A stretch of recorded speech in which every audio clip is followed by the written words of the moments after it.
Welcome to NFL Daily. Almost weekly, we like to keep you on your toes. This week, I'm going to look at the 3-0 teams.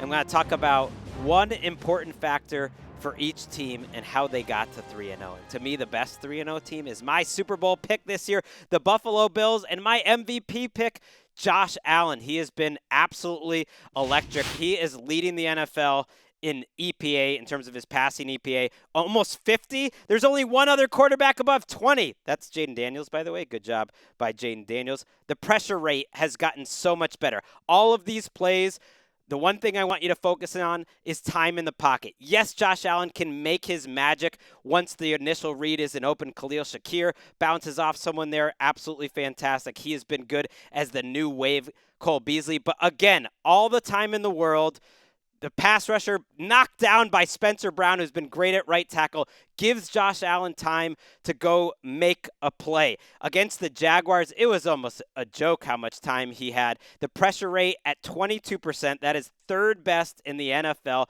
by far the best of Josh Allen's career. The Buffalo Bills offensive line is why you are seeing a different Josh Allen this year. It's a recipe that Patrick Mahomes took to a championship when supposedly he didn't have many weapons around him in 2022. A great offensive line and a great quarterback at the peak of his powers can go win a Super Bowl. I think Josh Allen can do it if he can get by the Chiefs and Rashee Rice. Of course, the Chiefs are 3-0, but Rashee Rice is different this year. I want you to look at some of these plays you can get at NFL Pro. Right now, he's the Chiefs' leading receiver, 200 yards after the catch. That is the most in the NFL. His air yards per target, only 4.6. So not a lot of downfield throws, but the thing I liked in this first play is he's running a slant. It doesn't sound like much, but he wasn't running any slants last year. It was a lot of just stuff near the line of scrimmage. If you watch this play, both him and Noah Gray run identical routes here.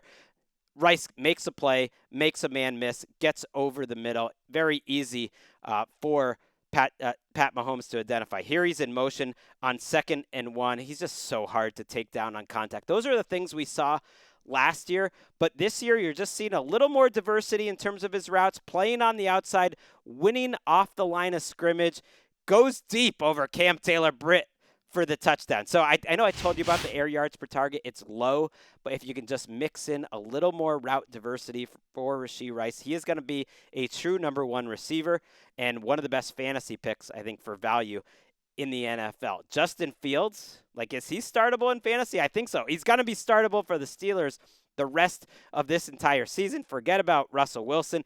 He is doing a great job managing the game without even getting a ton of designed runs. It's really impressive how he's handling the blitz. He's getting blitzed at the second highest percentage in the NFL. That's been the book on Justin Fields in the past.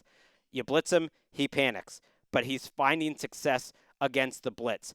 Here's a nice pass he had over the middle. The Broncos blitzed the hell out of him, and they also said, we're going to force you to throw to the middle of the field. He did a good job. Then in the red zone, he's accurate throwing to the outside. Ultimately, this is still what he does best. He's been accurate. And we talk about quarterbacks and their arm strength. His arm strength on these throws, including this touchdown to Calvin Austin, is what gets the touchdown. The quarterbacks are breaking on the route, but the ball gets there before they can get there.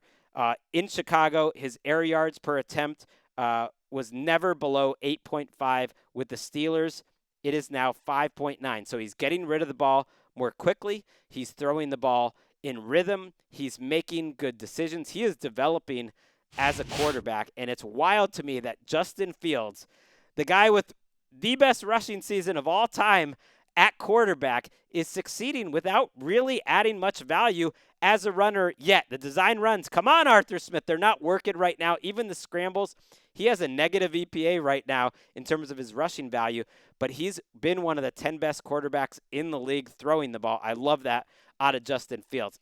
He hasn't been quite as good, though, as Sam Darnold. Darnold has been awesome. Darnold is leading the NFL in completion percentage and passer rating against the blitz. Another guy like Fields who always was known for not making clear-headed decisions when he was under pressure.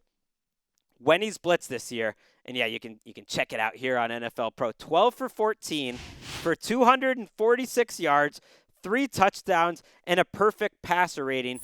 He's also been great on play action. That's not a surprise. Here's one I'm about to show you. Look, the play action, it draws the defender in. You get Cordell Flat to chase the cheese for the touchdown. This is against the 49ers, one of the best plays of the entire season. You see the linebackers in the safeties move up, get held by that play action. Justin Jefferson absolutely dusts them, and a perfect throw. This is the thing that Sam Darnold gets everyone in the NFL with swoony eyes about. I mean, he throws a beautiful deep ball. That is what he does best. Here he is on 3rd and 15. The Texans rush 5. And what you'll see with a lot of these blitzes, the Vikings block them up. I mean, they are a really good offensive line. Darnold, finishes his drop. He steps up. He gives Brandon Powell a good catch there, and they get the first down. You can see how quarterbacks like Justin Fields, like Sam Darnold, can develop like my guy Geno Smith in the middle of their career. But I didn't want to go back to Geno Smith. I already talked about him once on NFL Daily, almost weekly. So let's talk about the Seahawks defense. They are the 5th team that is 3-0. Look, they've had a pretty easy schedule. I admit it. But the numbers are crazy.